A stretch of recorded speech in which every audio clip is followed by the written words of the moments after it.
La situación de sequía que se da en la actualidad preocupa al campo extremeño de cara a las próximas campañas de regadío y también ha obligado a la Mancomunidad de Tendudía a tomar medidas.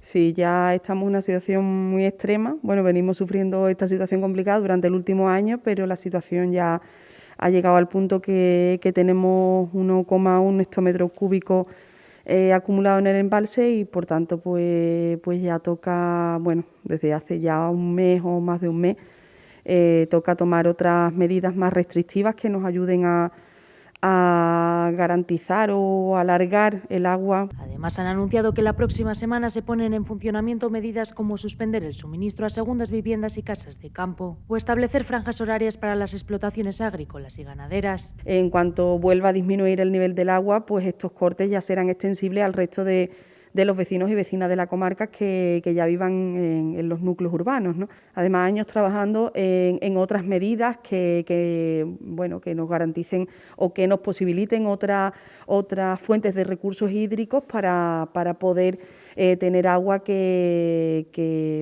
con la que abastecer a la ciudadanía, ¿no? Por su parte, las organizaciones agrarias han mostrado preocupación por la situación de sequía y han pedido a las administraciones que se tomen medidas para paliar las posibles consecuencias de la falta de lluvia para los cultivos de regadío de la región. Estamos con una desolación, preocupación y rabia porque no tenemos todavía el agua, que es la base principal, pero tampoco tenemos ahora mismo unas medidas alternativas.